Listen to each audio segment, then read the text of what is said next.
Visakha వాజీ news కు స్వాగతం. నేను జ్యోతి. ముందుగా హెడ్లైన్స్ చూద్దాం. దుష్ట చతుష్టయం ఎన్ని పొత్తులతో వచ్చినా ఆంధ్రప్రదేశ్లో వైసీపీ ప్రభుత్వాన్ని ఏర్పాటు చేసి తీరుతామన్న రాష్ట్ర మంత్రి. ఎన్డీఏతో టీడీపీ జనసేన పొత్తుపై సంచలన వ్యాఖ్యలు చేసిన గుడివాడ అమర్నాథ్.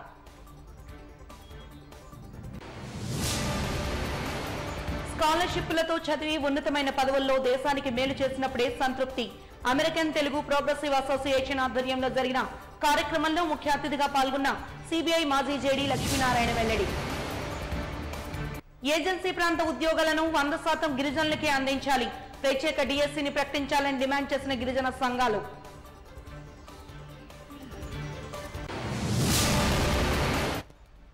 ఇక వివరాల్లోకి వెళ్తే ఎన్డీఏ కూటమితో కలిసి వచ్చిన ఆంధ్ర రాష్ట్రంలో సీఎం జగన్మోహన్ రెడ్డిని ఎదుర్కోవడం ఎవరితరం కాదని రాష్ట్ర భారీ పరిశ్రమల శాఖ మంత్రి గుడివాడ అమర్నాథ్ అన్నారు. టీడీపీ జనసేన బీజేపీల పొత్తు నేపథ్యంలో ఆయన సంచలన వ్యాఖ్యలు చేశారు. గతంలో రాష్ట్ర ప్రయోజనాలకు బీజేపీ తూట్లు పొడిచిందన్న వ్యక్తి ఇప్పుడు వారితోనే పొత్తుకు వెళ్లడం రాష్ట్ర ప్రజలు గమనిస్తున్నారన్నారు. తామందించిన సంక్షేమం అభివృద్ధిపై నమ్మకం ఉన్న ప్రజలు తమకే పట్టం కడతారని ఆశాభావాన్ని వ్యక్తం చేశారు. ఉన్నటువంటి రాజకీయ పార్టీలన్నీ కూడా ఈరోజు కలుస్తున్నట్టుగా కనబడతా ఉంది. కలిసినట్టుగా వాళ్ళు ప్రకటించినటువంటి సందర్భాన్ని కూడా మనం చూసాం. అయితే ఇక చంద్రబాబు నాయుడు గారు పొత్తుల విషయంలో పలానా రాజకీయ పార్టీతో కలుస్తున్నారు, పలానా రాజకీయ పార్టీతో పొత్తు పెట్టుకుంటున్నారు అనేటువంటి విషయాలు దీని గురించి కొత్తగా మాట్లాడుకోవాల్సినటువంటి అవసరం లేదు అనేటువంటిది నా అభిప్రాయం. ఎందుకంటే చంద్రబాబు నాయుడు గారికి పొత్తులు అనేటువంటిది కొత్త కాదు. ఓ పక్క జగన్మోహన్ రెడ్డి గారు ఏ బహిరంగ సభలో మాట్లాడినా, ప్రజలను ఉద్దేశించి ఏ సందర్భంలో మాట్లాడినా గడిచినటువంటి 5 సంవత్సరాలుగా నేను ముఖ్యమంత్రిగా మీకు మంచి చేసి ఉంటేనే, మీ కుటుంబానికి మంచి జరుగుంటేనే నాకు ఓటు వేయండి అని చెప్పి ఒక పక్క జగన్మోహన్ రెడ్డి గారు చెప్తా ఉంటే, మా పొత్తులు చూసి ఓటు వేయండి అని చెప్పి చంద్రబాబు నాయుడు గారు, పవన్ కళ్యాణ్ గారు మాట్లాడుతూ ఉన్నారు. ఇప్పుడు మళ్ళీ కొత్తగా మూడో కృష్ణ కూడా తీసుకొచ్చినటువంటి సందర్భాన్ని మనం చూస్తూ ఉన్నాం. ఆంధ్రప్రదేశ్, ఉమ్మడి ఆంధ్రప్రదేశ్లో కానివ్వండి, ఇప్పుడు కానివ్వండి, చంద్రబాబు నాయుడు గారు పొత్తు పెట్టుకుంది ఒక్క వైఎస్ఆర్ కాంగ్రెస్ పార్టీతో తప్ప రాష్ట్రంలో ఉన్నటువంటి అన్ని రాజకీయ పార్టీలతో పొత్తు పెట్టుకున్నటువంటి నాయకుడు చంద్రబాబు నాయుడు గారు. జనసేన కానివ్వండి, బీజేపీ కానివ్వండి, కాంగ్రెస్ కానివ్వండి, సిపిఐ కానివ్వండి, సిపిఎం కానివ్వండి, ఇంకెవరు మిగిలిపోతే ఒక కేఏ పాల్ మిగిలిపోయి ఉండాలి తప్ప అందరితో కూడా పొత్తులు పెట్టుకున్నటువంటి ఒక చరిత్ర చంద్రబాబు నాయుడు గారికి ఉంది. అలాగని చెప్పి ఎప్పుడన్నా ఒంటరిగా చంద్రబాబు నాయుడు గారు పోటీ చేసేటువంటి సాహసం ఎప్పుడన్నా చేశాడా అంటే చేయకి మనం 2019లో సాహసం చేశాడు. ఏ రకమైనటువంటి ఫలితం వచ్చిందో కూడా మనం చూసాం. సో ఈ రకమైనటువంటి పరిస్థితుల్లో ఓ పక్క ఎన్నికల సంగ్రామానికి రాష్ట్రం, దేశం అంతా కూడా సమాయత్తం అవుతున్నటువంటి సందర్భంలో పొత్తుల సంగ్రామంలో చంద్రబాబు నాయుడు గారు తలమునకలైపోయినటువంటి సందర్భాన్ని మనం చూసాం. మేము ఒక పక్క ఎన్నికలకి సిద్ధం అని చెప్పి వైఎస్ఆర్ కాంగ్రెస్ పార్టీ జగన్మోహన్ రెడ్డి గారి నాయకత్వంలో మేం చెప్తా ఉంటే, అమిత్ షా గారి ఇంటి దగ్గర మేం సిద్ధం అని చెప్పి చంద్రబాబు నాయుడు గారు, పవన్ కళ్యాణ్ గారు అనడం మనం చూస్తూ ఉన్నాం. చివరికి ఏ సీటు తీసుకోవాలి, ఎన్ని సీట్లు పోటీ చేయాలి, ఎక్కడ పోటీ చేయాలి, ఏం చేయాలి, ఏది చేసేటువంటి పరిస్థితి వచ్చినా సరే దేనికన్నా మేము సిద్ధం అని చెప్పి చంద్రబాబు నాయుడు గారు అంటూ ఉన్నారు. నేను ఏ సీటు త్యాగం చేసేయడానికైనా నేను సిద్ధం అని చెప్పి పవన్ కళ్యాణ్ గారు అంటున్నారు. సో ఇవన్నీ చూసిన తర్వాత ప్రజలు ఏమి చూసి ఓటేయాలో ఒక్కసారి చెప్పాల్సినటువంటి సందర్భం ఉంది. రేపు భారతీయ జనతా పార్టీతో కలిసి వెళ్ళినప్పుడు చంద్రబాబు నాయుడు గారు ఏం సమాధానం చెప్తారు ప్రజలకి? గతంలో జగన్మోహన్ రెడ్డి గారికి ఓటేస్తే మోడీకి ఓటేసినట్టే అనేటువంటి మాట ఇదే చంద్రబాబు నాయుడు గారు గతంలో చెప్పినటువంటి విషయాన్ని ఒకసారి గుర్తు చేస్తా ఉన్నా. భారతీయ జనతా పార్టీకి ఓటేస్తే ముస్లింలకి ఏ రకమైనటువంటి పరిస్థితి ఉంటుంది అన్నటువంటిది ఒకసారి ఆలోచన చేయండి అని చెప్పి చంద్రబాబు నాయుడు గారు ఎన్నికల ముందు మాట్లాడినటువంటి మాటల్ని ఒకసారి వారు తీసి చూస్తే బాగుంటుంది అనేటువంటిది నా టీజేబీ పొత్తుతో జగన్ రెడ్డి వెన్నులో వణుకు మొదలైందని జిల్లా తెలుగుదేశం పార్టీ అధ్యక్షులు పల్లా శ్రీనివాసరావు అన్నారు. జిల్లా తెలుగుదేశం పార్టీ కార్యాలయంలో జరిగిన విలేకరుల సమావేశంలో ఆయన మాట్లాడుతూ రాష్ట్రంలో క్లిష్ట పరిస్థితుల్లో ఈ రాజకీయ పొత్తు ఆవశ్యమన్నారు. ఈ పొత్తు రాష్ట్ర పునర్నిర్మాణంలో భాగంగా ప్రజాభిష్టంతో ఏర్పడిన పొత్తు అని తెలిపారు. రాష్ట్ర అభివృద్ధిలో కేంద్ర సహకారం కీలకమని, ఈసారి సార్వత్రిక ఎన్నికలు సజావుగా సాగాలి అంటే కేంద్ర ప్రభుత్వ చొరవ అవసరమని, విశాఖలో కార్పొరేషన్ ఉప ఎన్నికల్లో ప్రజాస్వామ్యాన్ని ఖూనీ చేశారని అన్నారు. టీడీపీ కార్పొరేటర్ వానపల్లి రవికుమార్ మరణంతో జరిగిన ఉప ఎన్నిక సమయంలో కాంగ్రెస్ అభ్యర్థిగా బిపిన్ జైన్ ను రాత్రికి రాత్రి వైసీపీ అభ్యర్థిగా మార్చేశారన్నారు. తిరుపతి ఎన్నికల్లో కూడా అనేక అవకతవకలు జరిగాయన్నారు. ఒక ఐఏఎస్ అధికారి సస్పెండ్ అయ్యారని తెలిపారు. తెలుగుదేశం పార్టీ నాయకులు, కార్యకర్తలు, అలాగే జనసేనకులు, బీజేపీ నాయకులు అందరూ కలిపి ఈ పొత్తుని స్వాగతిస్తున్నాం. మీ అందరం, ఎందుకంటే ఈరోజు ఈ రాష్ట్రంలో నెలకొన్నటువంటి క్లిష్ట పరిస్థితులు, అలాగే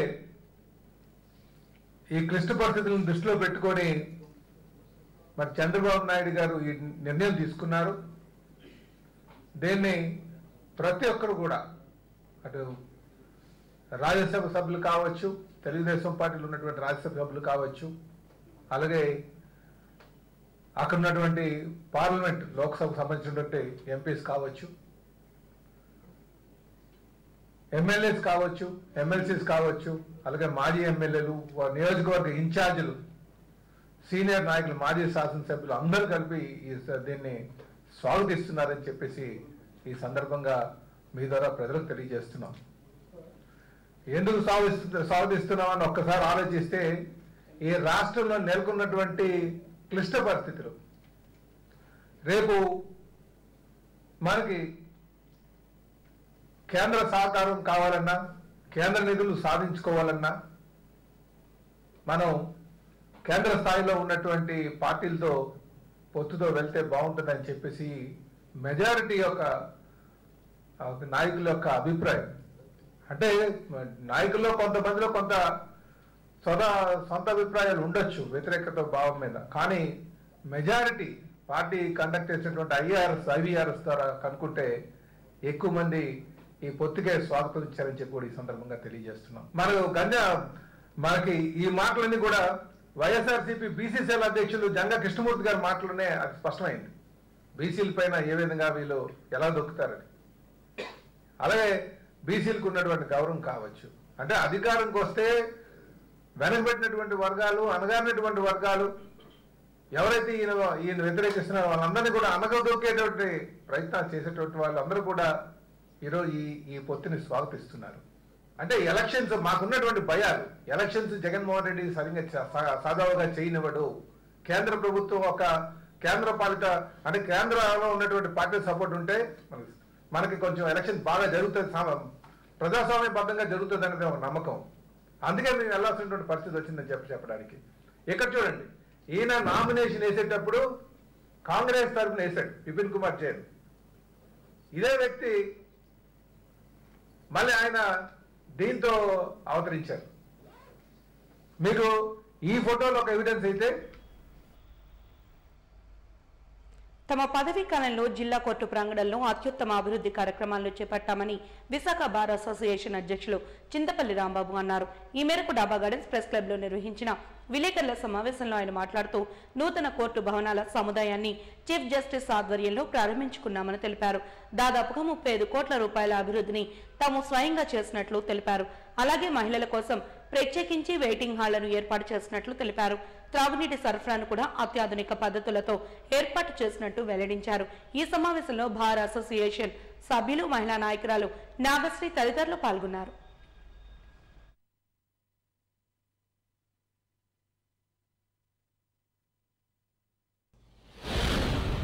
చేస్తున్నాను.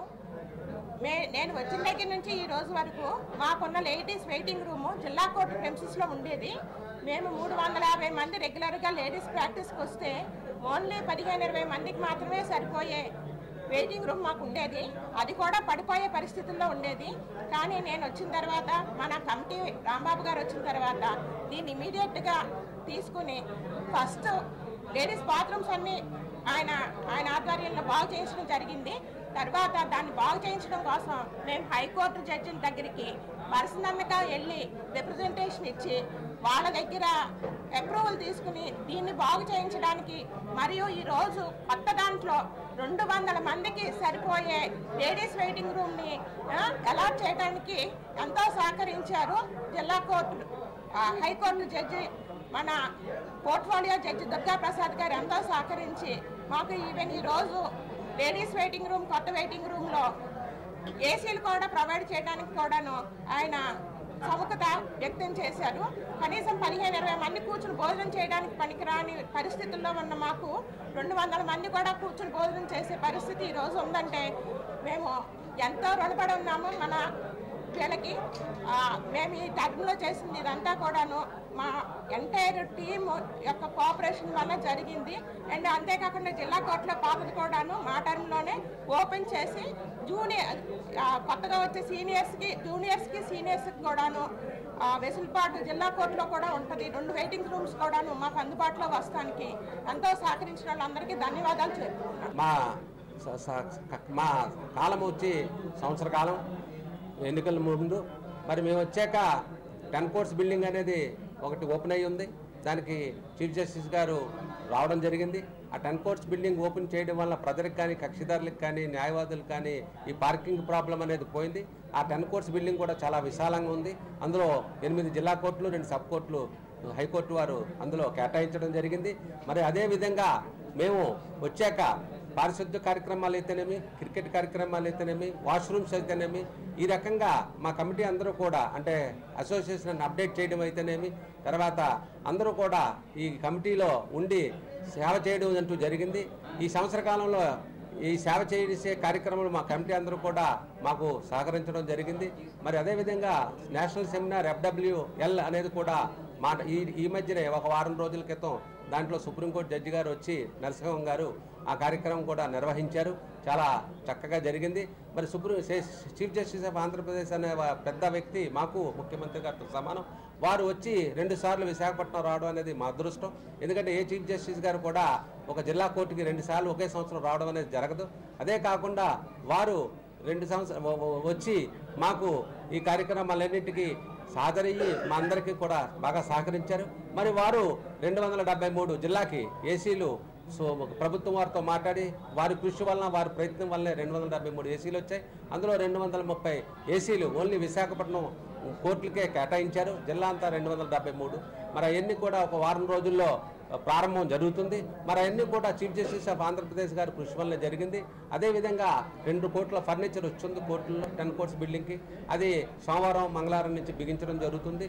ఇది కూడా American Telugu progressive association APTA ఆధ్వర్యంలో ప్రతిభ కలిగిన పేద విద్యార్థులకు ప్రతి ఏటా ఇచ్చే స్కాలర్షిప్ల పంపిణీ కార్యక్రమం ఘనంగా జరిగింది. అమెరికాలో 2008లో స్థిరపడిన ఏర్పాటు చేసిన ఆప్తాలో వివిధ రంగాల్లో పనిచేస్తున్న సభ్యులంతా కలిసి తెలుగు రాష్ట్రాల్లో పేద విద్యార్థులకు స్కాలర్షిప్లు అందజేస్తున్నారు. ప్రతి ఏడాది నిర్వహించే కార్యక్రమంలో భాగంగా 2023 గాను ఆదివారం MVP కాలనీలో IIAM కళాశాలలో జరిగిన కార్యక్రమానికి ముఖ్య అతిథులుగా రిటైర్డ్ CBI అధికారి లక్ష్మీనారాయణ, దిలీప్ చక్రవర్తి, బైరా విచ్చేసి జ్యోతి ప్రజ్వలన చేసి కార్యక్రమాన్ని ప్రారంభించారు. ముఖ్య అతిథుల చేతుల మీదుగా విద్యార్థులకు స్కాలర్షిప్లు అందజేశారు. ఈ సందర్భంగా CBI మాజీ జేడీ వివి లక్ష్మీనారాయణ మాట్లాడుతూ ఆప్తా ఆధ్వర్యంలో పేద విద్యార్థులకు స్కాలర్షిప్లు తన చేతుల మీదుగా అందజేయడం చాలా ఆనందంగా ఉందన్నారు. విద్యారంగంలో కష్టపడి చదివిన విద్యార్థులకు విప్లవాత్మక మార్పులు తీసుకురావడం ఆనందదాయకమన్నారు. అందరూ మిత్రధర్మం పాటించాలని కోరారు. అంబేద్కర్ కూడా స్కాలర్షిప్ సాయంతో ఉన్నత చదువులు చదివారని గుర్తు చేశారు.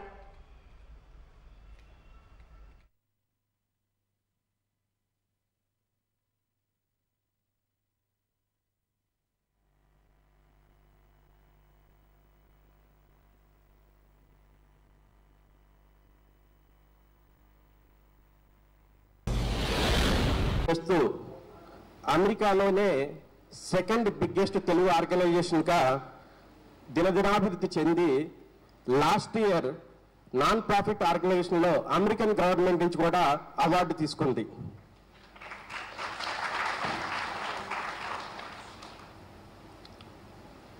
ఈ ఆప్టా 35 సర్వీసెస్లో one of the prestige service వచ్చి ఏసాప్ ప్రోగ్రామ్. ఈ ఏసాప్ ప్రోగ్రామ్ కూడా 2008లో స్టార్ట్ అయ్యి 36 మంది స్టూడెంట్స్కి 4,40,000తో స్టార్ట్ అయ్యి ఈ సంవత్సరం 1,280 మంది స్టూడెంట్స్కి 2 కోట్ల చిల్లర స్కాలర్షిప్ డిస్ట్రిబ్యూషన్ అవుతుంది. ఒకప్పుడు అన్ని దానాల్లో కన్నా అన్నదానం గొప్పనేవారు. అన్నదానం చేస్తే ఒకరోజు కడుపు నిండుతుంది, వస్త్రదానం చేస్తే బట్టలు చిరిగే వరకు ఉంటాయి, విద్యాదానం చేస్తే తన తరమే కాదు తరతరాలు దానం అవ్వచ్చు అన్న కాన్సెప్ట్తో ఏసాప్ ప్రోగ్రాం ద్వారా మరింత మందికి స్కాలర్షిప్ ఇవ్వాలని ఈరోజు ఆప్త ఆశిస్తుంది. మా నాన్నగారు మీకు తెలుసో లేదో ఇండియాలో ఒకటి రాత్రిపూట స్కూల్ ఉందండి దిందులూరు గ్రామంలో. 55 సంవత్సరాలు నడిచింది. రీసెంట్గానే దాన్ని క్లోజ్ చేశారు. నేను కూడా అదే స్కూల్లో రాత్రిపూట స్కూల్లో 10వ తరగతి వరకు చదువుకున్నాను. నాకు ఇంగ్లీష్లో 36 మార్కులు 10th క్లాస్. కానీ ఇప్పుడు అదే ఇంగ్లీష్ కంట్రీలో జాబ్ చేస్తూ స్థిరపడ్డాను. మొదటి వ్యక్తి డాక్టర్ బాబాసాహెబ్ అంబేద్కర్. ఆయన చాలా పేద కుటుంబంలో పుట్టినవారు. ఆ తరువాత పై చదువులకు ఆయన దగ్గర డబ్బులు లేవు.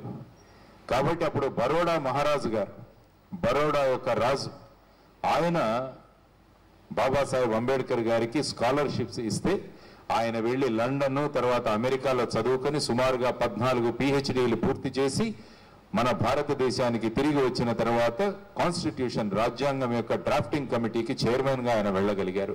కాబట్టి ఆయన ఆ స్థాయికి చేరడానికి ప్రధానమైన కారణం ఏంటంటే ఆ సమయంలో ఆ వ్యక్తి యొక్క గొప్పతనాన్ని గుర్తించి సమయానికి సహాయం చేసిన బరోడా యొక్క రాజు ఆయన ఇచ్చిన స్కాలర్షిప్. కాబట్టి ఒక వ్యక్తి జీవితంలో స్కాలర్షిప్ వల్ల ఏ స్థాయికి చేరుతారు అన్నది డాక్టర్ బాబాసాహెబ్ అంబేద్కర్ గారి జీవిత చరిత్రలో మీరు తెలుసుకోవచ్చు. రెండవ వ్యక్తి రఘునాథ్ మార్షల్కర్ గారు. రఘునాథ్ మార్షల్కర్ కాబట్టి మీరు ఇంటికి వెళ్ళిన తర్వాత ఇంటర్నెట్లో చూడండి ఎవరి రఘునాథ్ మార్షల్కర్ అని. రఘునాథ్ మార్షల్కర్ అన్న ఆయన మన council for scientific and industrial research CSIR అనే సంస్థకి ఆయన అధిపతి. తర్వాత స్టార్టప్ ఇండియాకు ఆయన మొట్టమొదటిసారిగా డైరెక్టర్గా ఉండేవారు. ఆయన జీవితం కూడా ఒక్కసారి చూసుకుంటే గోవాలో పుట్టాడు. ఆయన చిన్నతనంలోనే తండ్రి చనిపోయాడు. వాళ్ళ అమ్మ ముంబైకి వచ్చిన తర్వాత ఆవిడ ఇళ్లలో పనిచేసి ఈ పిల్లవాడిని చదివిస్తూ వస్తే ఈ పిల్లవాడు 10వ తరగతిలో మహారాష్ట్రలో మంచి ర్యాంకు తెచ్చుకున్నాడు. ఆ తర్వాత ఈ పిల్లవాడికి ఎటు వెళ్లాలో తెలియని పరిస్థితి. ఆ సమయంలో టాటా సంస్థ ఆ పిల్లవాడికి నెలకు 60 రూపాయల స్కాలర్షిప్ ఇచ్చి ఆ పిల్లవాడిని చదివిస్తే బ్రహ్మాండమైన సైంటిస్టుగా పేరు తెచ్చుకున్న తర్వాత అమెరికాలో ఒక సంఘం ఉంది. వారు ప్రతి సంవత్సరం గొప్ప సైంటిస్టుని గొప్ప వ్యక్తులను అమెరికాకు పిలుస్తుంటారు. ఒక సంవత్సరంలో 2 వ్యక్తులను వాళ్ళు పిలిచారు భారతదేశం నుంచి. ఒకటి రఘునాథ్ మార్షల్కర్, రెండవది రతన్ టాటా. వీళ్ళిద్దరూ అమెరికాకు వెళ్ళిన తర్వాత అక్కడ జరిగిన మీటింగ్ అయిన తర్వాత ఒక పుస్తకం ఉంటుంది. ఆ పుస్తకంలో వీళ్ళ సంతకాలు పెట్టాలి. ఆ సంతకాలు పెట్టడంలో మొదట రఘునాథ్ మార్షల్కర్ సంతకం పెడితే ఆ తర్వాత రతన్ టాటా సంతకం పెట్టారు. ఆ సందర్భంగా రఘునాథ్ మార్షల్కర్ గారు ఇచ్చిన స్పీచ్ మీరు ఒక్కసారి చూడండి, యూట్యూబ్లో దొరుకుతుంది అనుకుంటా. ఆయన చెప్పిన ఒకే ఒక విషయం, ఈరోజు నేను రిజిస్టర్లో రతన్ టాటా గారి కన్నా ముందు సంతకం పెట్టాను, కానీ నా జీవితం ఒక్కసారి చూసుకుంటే నేను ఈ స్థాయికి ఎదగడానికి రతన్ టాటా గారు ఇచ్చిన స్కాలర్షిప్ వల్ల నేను ఈ స్థాయికి ఎదగగలిగాను అని ఆయన చెప్పారన్నమాట. ఇది మనం గమనించాల్సిన విషయం. ఏ వ్యక్తి అయితే స్కాలర్షిప్ ఇచ్చాడో ఆ వ్యక్తి ఇచ్చిన స్కాలర్షిప్తో నేను ఎదిగి ఆ వ్యక్తి కన్నా ముందు నేను సంతకం పెట్టగలిగాను రిజిస్టర్లో అంటే ఆ స్కాలర్షిప్ యొక్క మహత్యం ఏంటో మీరందరూ కూడా తెలుసుకోవాలి. కిడ్జీ స్కూల్ వార్షికోత్సవ వేడుకలు స్టేషన్ రోడ్లో గల ఓ హోటల్లో ఘనంగా నిర్వహించారు. ఏకత్ర అనే పేరుతో ఫెస్టివల్స్ ఆఫ్ ఇండియా థీమ్తో జరిగిన కార్యక్రమంలో play group, nursery, junior Kinder garden, senior Kinder garden పిల్లలు నృత్యాలతో అలరించారు. ప్రముఖ కమ్యూనికేషన్ ట్రైనర్ ఉదయ్ కుమార్ అలజంగి ముఖ్య అతిథిగా విచ్చేసి బహుమతులు అందించారు. వీరుమామ తనదైన శైలిలో ఈవెంట్ను ముందుకు తీసుకువెళ్లారు. బ్రాంచ్ హెడ్ శిరీష ఈ సందర్భంగా మాట్లాడుతూ పిల్లలకు మంచి పునాది వేయడమే తమ లక్ష్యమని పేర్కొన్నారు. అలాంటి పిస్సింగ్ ని కూడా భలే చెప్తారు ఉదయ్ కుమార్ గారు. So now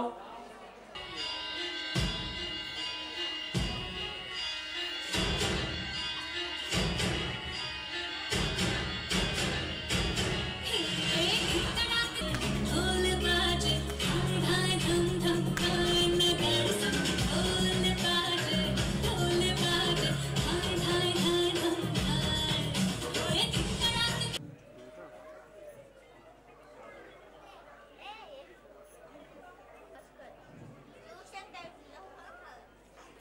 started. Ready? చాలా హ్యాపీగా ఉందండి ఈరోజు కిడ్జీ సీతమ్మ ద్వారా. ఎందుకంటే జీ వాళ్ళ సూపర్ బేబీ అని చెప్పొచ్చు. ఎందుకంటే ఇండియా మొత్తంలో 2000+ బ్రాంచెస్ ఉన్నటువంటి కిడ్జీ సీతమ్మ ద్వారా శిరీష గారు అండ్ అలాగే రవి గారు ఎంతో చక్కగా మనం నడిపిస్తూ ఉన్నారు. ఈ రోజున ఏకత్ర అనే ఒక థీమ్ తీసుకుని, అంటే కాన్సెప్ట్ తీసుకుని దానికి పేరు పెట్టి, అండ్ అలాగే ఫెస్టివల్స్ ఆఫ్ ఇండియా, ఎందుకంటే మన భారతదేశం అంటే యూనిటీ ఇన్ డైవర్సిటీ, ఆ ఫెస్టివల్స్ అన్ని చూపించే చిన్న చిన్న పిల్లలు ప్రీ ప్రైమరీ అండ్ అలాగే చిన్న ఎడిట్ చేసుకో, అది నాకు 4 చెప్పాడు. అంటే మీ నర్సరీ జస్ట్ మా బాబు దర్శన్ చదువుతున్నాడు. And one thing I want to insist, ఇది నార్మల్ రొటీన్ స్కూల్లో అంటే మిగతా ప్లే స్కూల్స్ కానీ వాట్ ఎవర్ బిగ్గర్ స్కూల్స్ కానీ one thing I can say, ఇంత మంచి ఫౌండేషన్ అయితే మాత్రం రాదు. ఎందుకు అంటే నాట్ ఓన్లీ అబౌట్ స్టడీస్, మా వాడు స్టడీస్ త్వరగానే గ్రాప్ చేసుకుంటారు, కానీ not only studies but behavioural problem అంటే చిన్న చిన్న టాంట్రమ్స్ కానీ, లేదంటే కొంచెం ఒక పాయింట్ ఆఫ్ టైంలో వాళ్ళకి రెస్పెక్ట్ ఎట్లా ఇవ్వాలి, అవన్నీ కూడా ఇక్కడ టీచర్స్ చాలా బాగా చేస్తారు. అండ్ ఈ పర్టిక్యులర్ పాయింట్లో మాత్రం I have to thank Sirisha teacher. Why? Because whatever I have some issue or whatever is there, I can freely coordinate with ma'am. And in that way I am really grateful to this school. And one thing I want to say is this is a very great platform for all the kids. సీతం దారులో ఎంతో ప్రాధాన్యత ప్రాముఖ్యత కలిగి ఉన్నటువంటి kids school ఈరోజు ఇక్కడ సాంస్కృతిక కార్యక్రమాలని ఏర్పాటు చేయడము, యాన్యువల్ డే ఏర్పాటు చేయడము, దానికి 200 పైగా తల్లిదండ్రులు ఇక్కడ రావడం, ఈ పిల్లలందరికీ కూడా తమలో ఉన్నటువంటి నిబిడీకృతమైనటువంటి ఆ టాలెంట్ని వ్యక్తపరిచి వాళ్ళలో ఏ రకం కూడా స్టేజ్ ఫియర్ అనేది లేకుండా చాలా నిర్భీతిగా నిర్భయంగా ఎంతో స్వేచ్ఛగా వారి యొక్క సాంస్కృతిక కార్యక్రమాలు ఇక్కడ ఏర్పాటు చేయడం జరిగింది.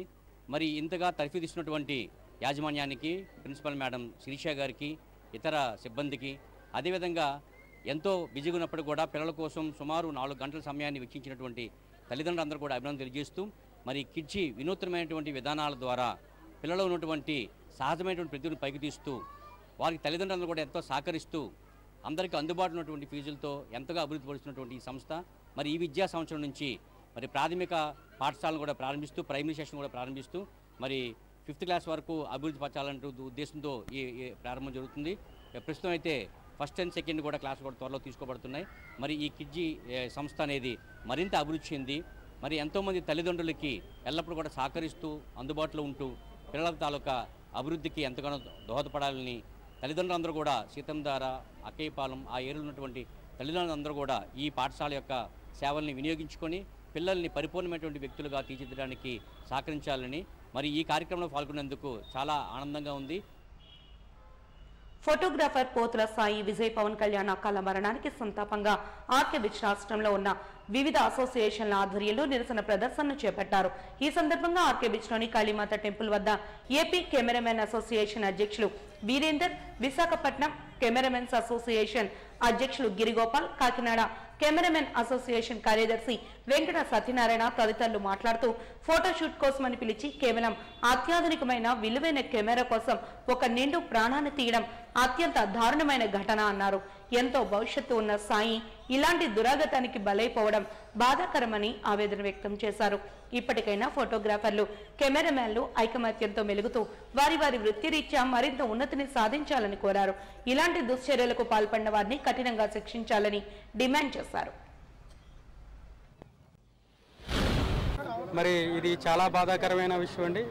మరి వైజాగ్ పట్టణానికి చెందిన పోతిని సాయి అనే యువకుడిని ఒక పెళ్లి షూటింగ్ ఉందని చెప్పేసి పిలిచి తన దగ్గర ఉన్న వాల్యుబుల్ కెమెరాని దృష్టిలో పెట్టుకుని మరి ఆయన్ని హతమార్చడం అనేది చాలా బాధాకరమైన విషయం.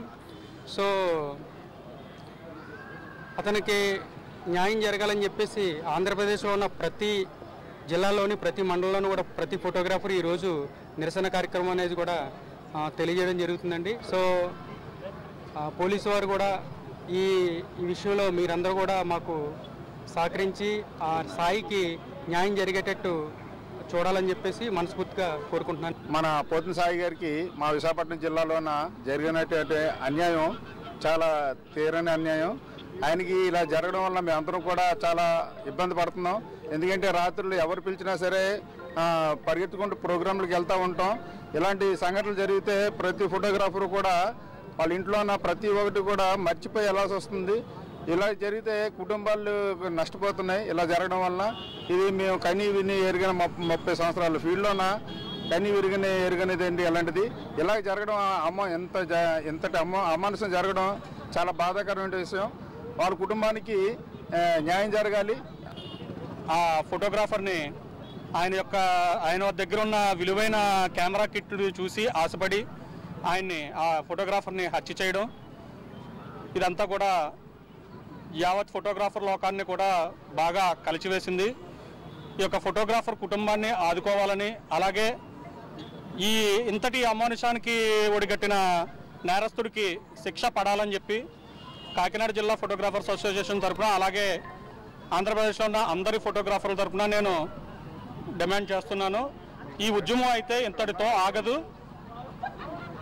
పోతిన సాయి అనే యువ ఫోటోగ్రాఫర్కి జరిగిన అన్యాయానికి ప్రభుత్వం తరపు నుంచి తగిన న్యాయం జరగాలని చెప్పి మేము ప్రభుత్వానికి వినియోగించుకుంటున్నాను. ఎన్డీఏలోకి టీడీపీ జాతీయ అధ్యక్షులు నారా చంద్రబాబు నాయుడు చేరడం కేవలం రాజకీయ ప్రయోజనాల కోసమేనని జయ భారత్ పార్టీ వ్యవస్థాపక అధ్యక్షులు జెడి లక్ష్మీనారాయణ అన్నారు. రాష్ట్ర భవిష్యత్తును ఉద్దేశించి వారితో చేయగలిపినట్లయితే ప్రధాని మోడీ నుండి రాష్ట్ర విభజన హామీల అమలుపై లిఖితపూర్వక హామీని తీసుకోవాలని సూచించారు. ఇప్పటికే వైసీపీ టీడీపీ 2 పార్టీల వల్ల రాష్ట్ర ప్రయోజనాలు నీరుగారిపోయాయని, కనీసం ఈ కూటమిలోనైనా విభజన హామీల అమలుపై కూటమి స్పష్టతనివ్వాలని ఆకాంక్షించారు. మాధ్యమాల ద్వారా తెలిసింది, మీరు వెళ్ళి మళ్ళా ఎన్డీఏలో కూటమిలో జాయిన్ అవుతున్నారు. ఆ తర్వాత భారతీయ జనతా పార్టీ, జనసేన మీరు కలిసి ఈ ఎన్నికల్లో నిలబడబోతున్నారు. అందువల్ల మీరు అమిత్ షా గారి దగ్గరికి వెళుతున్నప్పుడు ఆయన దగ్గర ఇన్ రైటింగ్ తీసుకోండి. ఆంధ్రప్రదేశ్ రాష్ట్రానికి ప్రత్యేక హోదా ఇస్తామని, విభజన హామీలు ఏవైతే ఇంకా పూర్తి చేయాలో వాటిని చేస్తామని, వైజాగ్ స్టీల్ ప్లాంట్ ఏదైతే ఉంటుందో ఆ ప్రైవేటీకరణ మేము ఉపసంహరించుకుంటామని, రైల్వే జోన్ ఏ విధంగా అడ్డగోలుగా విభజించారో దాన్ని పునర్రచిస్తామని చెప్పేసి ఈ 4 మీరు గనక ఇన్ రైటింగ్ తీసుకొని మీరు ఆ రైటింగ్లో తీసుకున్న దాన్ని ప్రజలందరికీ చూపించండి అని చెప్పి ట్వీట్ చేయడం జరిగింది. ఎందుకంటే రాష్ట్ర అభివృద్ధి చాలా ముఖ్యం. ఎన్నికలు అనేవి వచ్చిపోతుంటాయి 5 సంవత్సరాలు, కానీ మన రాష్ట్రం ఏమైపోయిందని చూస్తే 2014 నుంచి ఇప్పటి వరకు మనకు ప్రత్యేక హోదా ఇస్తామని అన్ని పార్టీలు చెప్పారు, ఇవ్వలేదు. మధ్యలో వైజాగ్ స్టీల్ ప్లాంట్ ప్రైవేటీకరణ చేశారు. ఇవన్నీ కూడా విభజన హామీలు ఇంకా పూర్తి అవ్వలేదు. అందువల్ల కేవలం ఎన్నికలకు మాత్రమే మనం గెలవాలి అన్న ఉద్దేశంతో ఈ విధంగా పొత్తులు పెట్టుకొని 2019లో చూసాం ఏ విధంగా ప్రధాని మోడీ గారిని విమర్శిస్తూ ధర్మ పోరాట దీక్షలు చేశారు. ఆ తర్వాత ఎన్డీఏ ప్రభుత్వం నుంచి మీరు ఎలా బయటకు వచ్చేశారు.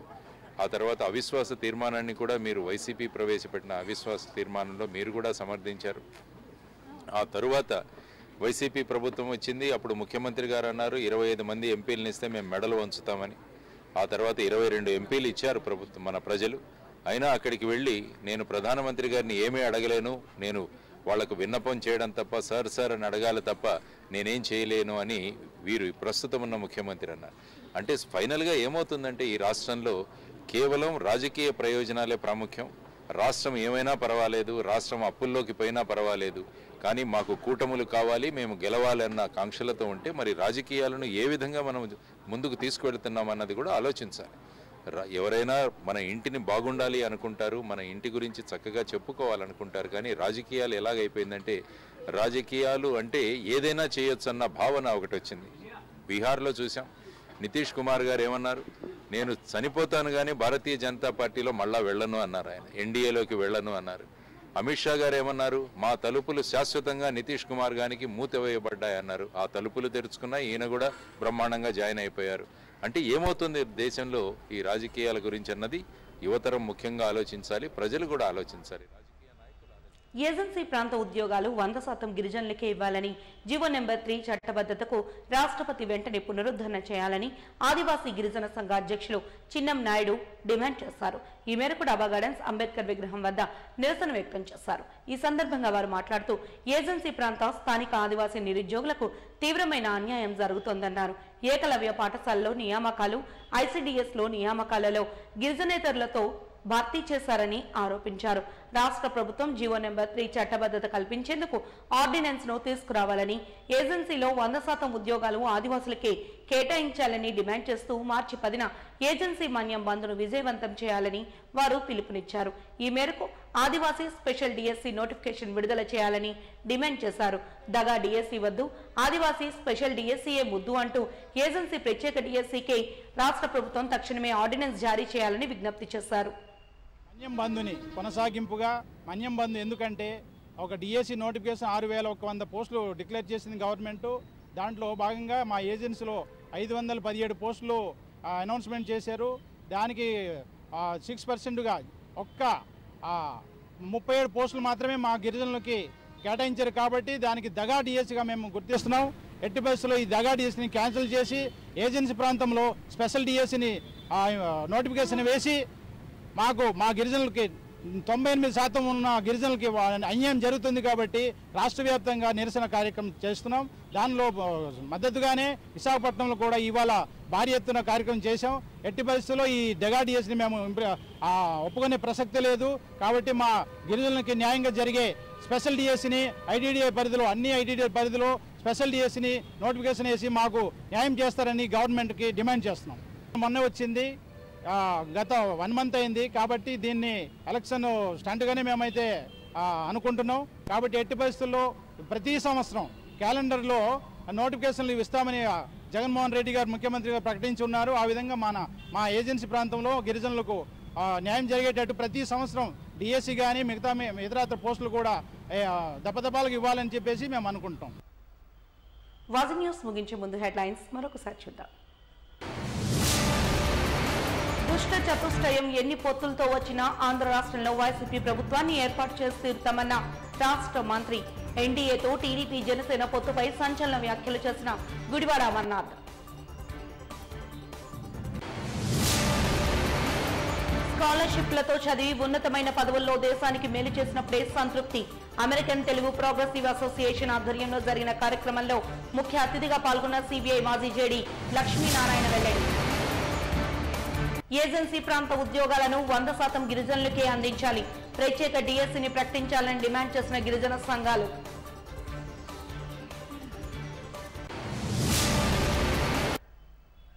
వాజీ న్యూస్ ఇంతటితో సమాప్తం. నమస్కారం.